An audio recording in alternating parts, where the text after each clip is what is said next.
Good morning, everyone. Hope everyone is having a great week. I hope wherever you are in the country that you're having a beautiful day today. I started my day with an hour bike ride around the river in Philadelphia. Just gorgeous, and I'm hoping to be outside later, and I encourage all of you, if the weather's great, to take advantage of it.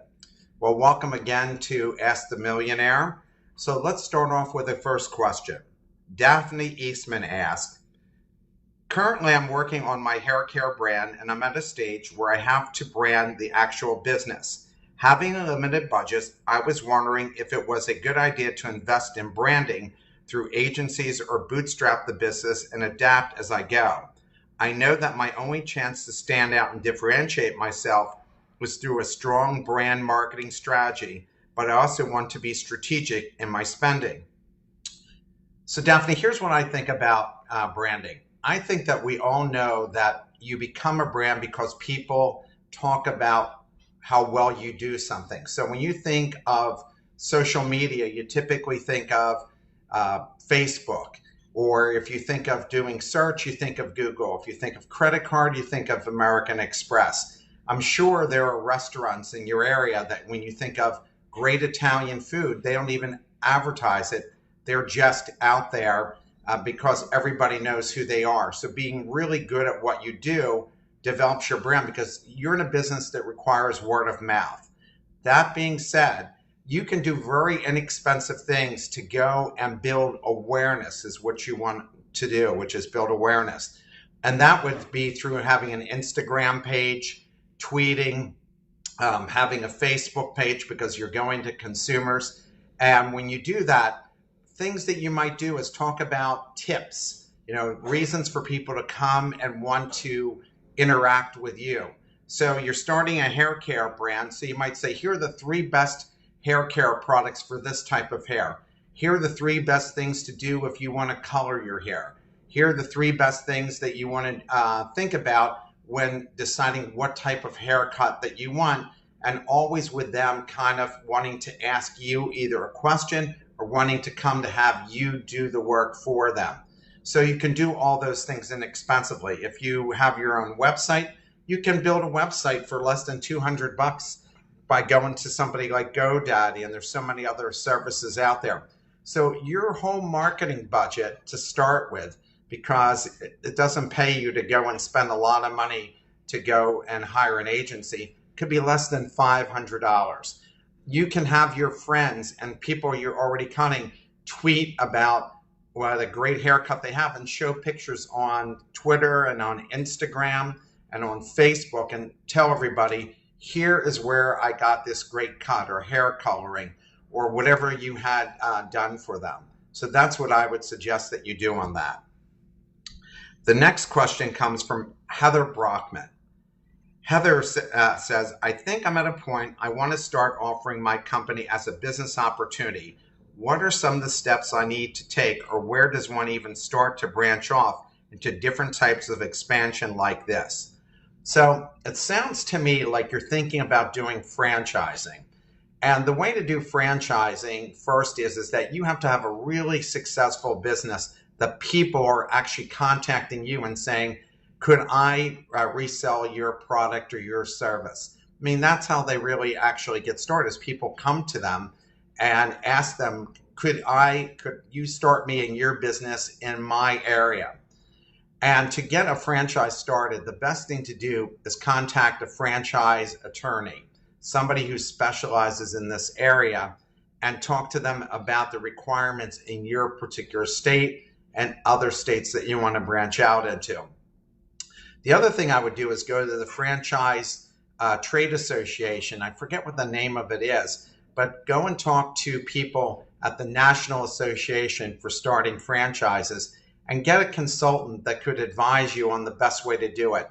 And talk to franchise owners, people who've started franchises, and ask them what they went through. And get books on, because there's plenty of books on how to start a franchise. But let's say that you don't want to start a franchise because of the cost involved.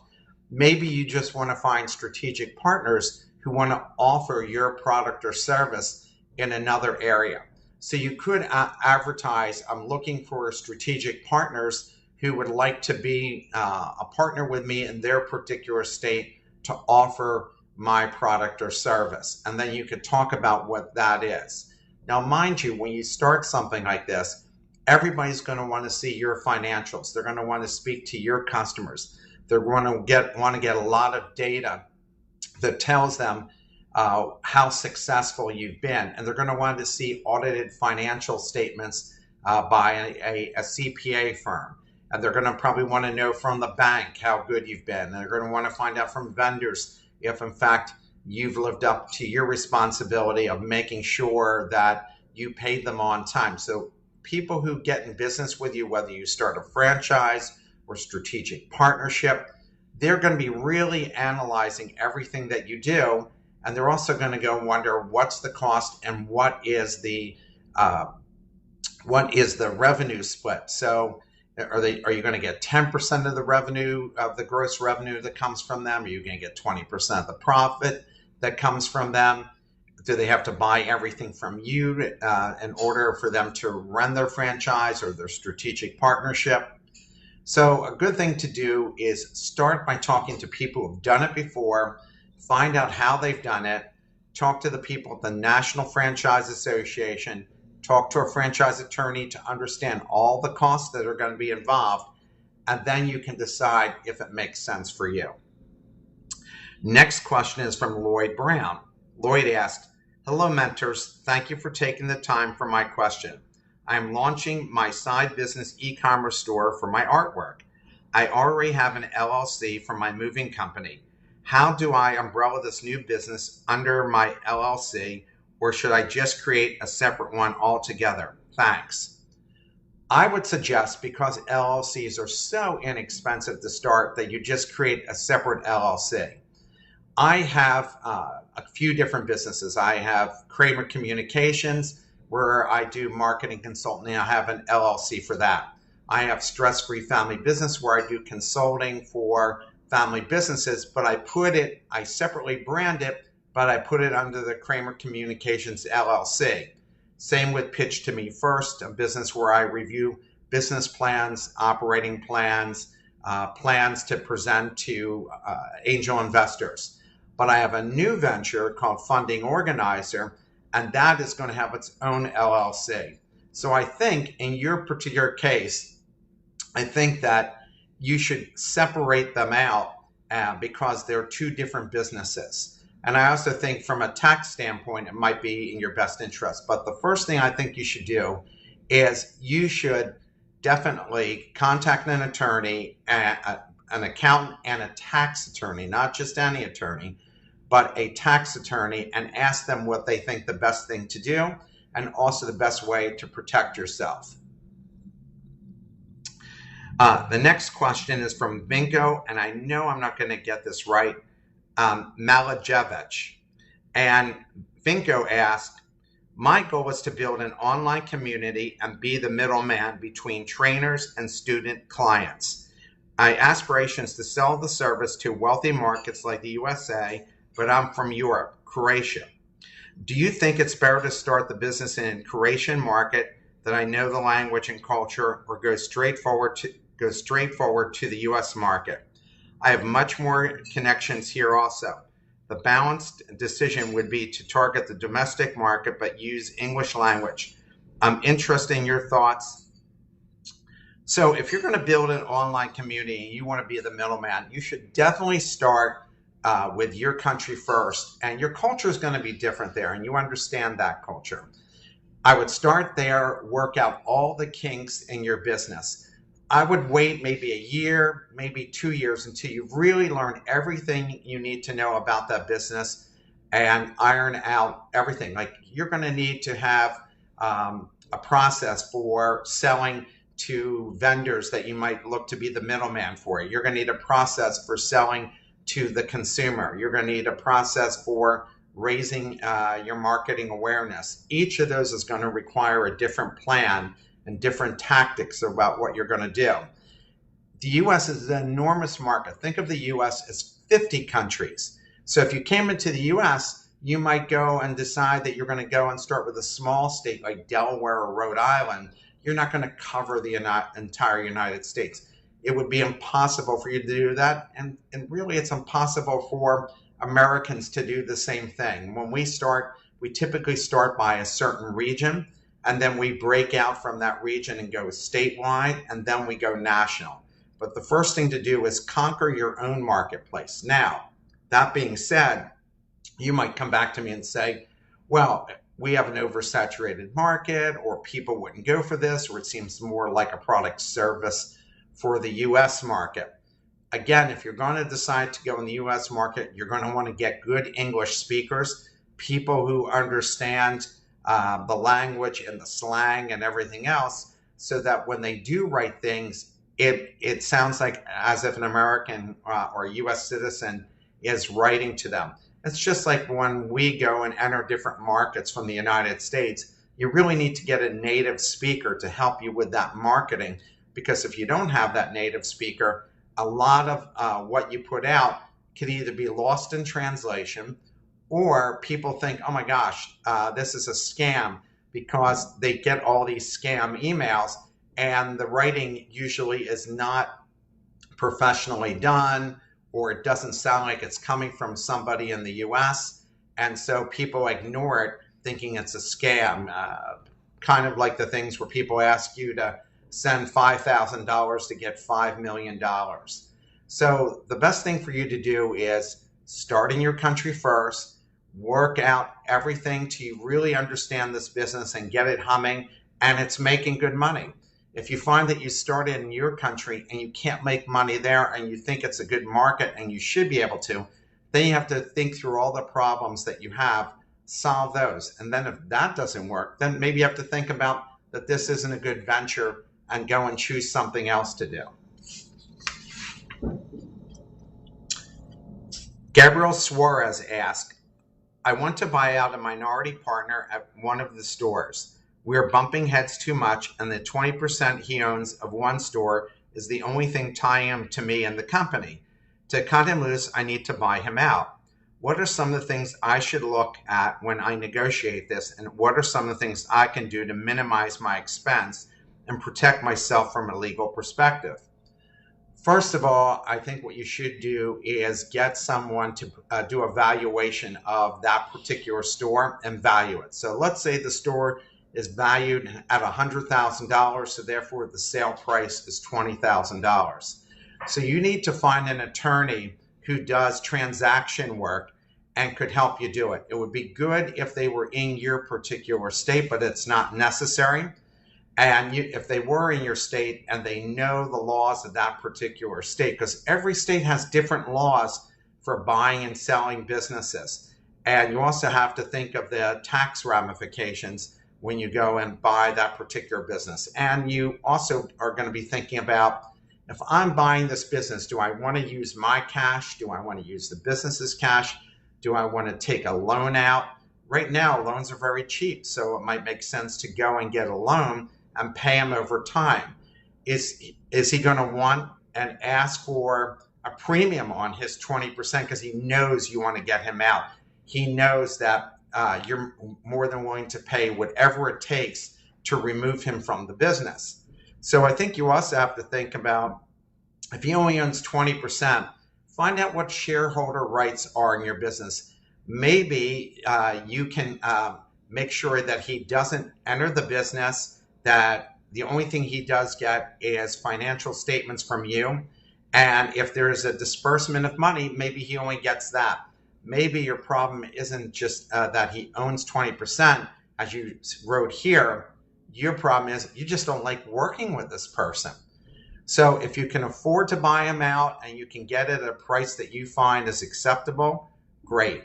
If you find out that the price is unacceptable, then you could tell him, I could buy you out over a period of time, but let's work it out where we don't have to work together at all, because we're not good at working as a team. The other thing that you can also ask him in the beginning is, you own 20% of the business, I want to buy you out. What do you think is a fair and reasonable number? Let him put out a number that he would like to get for the business. Quite possibly, he might want less money just to get out himself because he's tired of bumping heads with you. than it would cost if you had to go and hire someone to give a valuation. So take a look at those different avenues, but definitely could start by consulting an attorney, a business attorney, someone who's done deals before. Don't just take the attorney that you have a friend who's an attorney, or somebody from your church or your synagogue or your mosque, or somebody you looked up online. Ask somebody from your chamber of commerce, ask friends, ask an accountant, ask them for somebody could do it. And I am glad to make an introduction for you and anybody out there who would like introductions to people that you think could be helpful to them. Well, that was our last question. Oh, we have one more question. Allison Koyanagi asked, do you have any resources or advice on how to sell my services at a higher fee than what I sell it for now? I want to be able to convince potential clients that they will receive value for the investment they make with me, but I'm having trouble with feeling confident enough to price my services higher. That's a problem that we all go through. I go through that as well. I always tend to undercharge what I'm doing.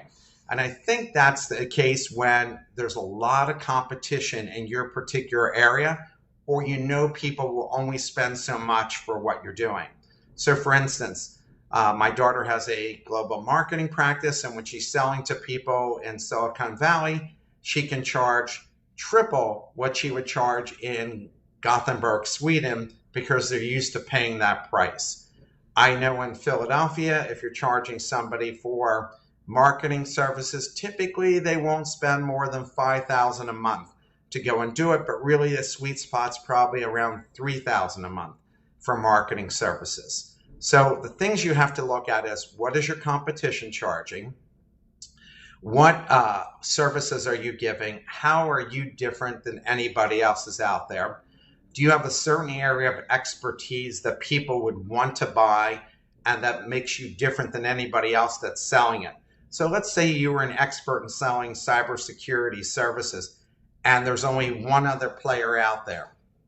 Well, then you can find out what they're charging and charge more than that person if in fact you're providing more benefits than that person is currently offering. Or maybe you're the only person that's providing cybersecurity consulting services and you have a backlog of people. When you have a backlog of people, you can easily up your price. But if you don't have a backlog of clients and you don't have, and you're struggling even to get clients, then you're starting out by charging people less than maybe others are doing just so you can build your book of business. But if you're really busy and people are waiting to get to you, then that's the time to up your price. So again, look at the competition and what they're charging. Look at what other people are charging, maybe even other areas close to yours. Look at what you're offering the people, all the different types of benefits that they're getting by working with you.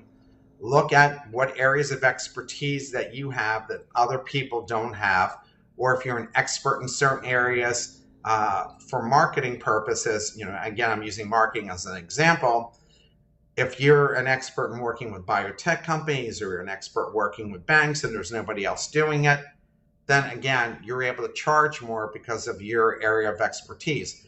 No different than doctors, right? If you go to a general practitioner, they charge the least. But if you go to a cardiologist or an orthopedic surgeon, they charge more because they're specialists in a particular area and they know that area very, very well. So again, if you want to go and charge more, look into all of those things first, and then you can see if the market will be willing to pay you what you're offering. It's always easier to start at a higher price and work your way down than start at a lower price and work your way up, unless your book of businesses, unless your backlog is so great, then you're able to up your price. Well, I hope you all enjoy your day today. I hope you get out there and take advantage of the beautiful weather, and especially as the country is opening up and lots of states are allowing us to go and eat at restaurants, but eat outside, spaced apart, and make sure you take good care of yourself and wear those masks. And again, I look forward to seeing you next time. Have a great and wonderful day and much success.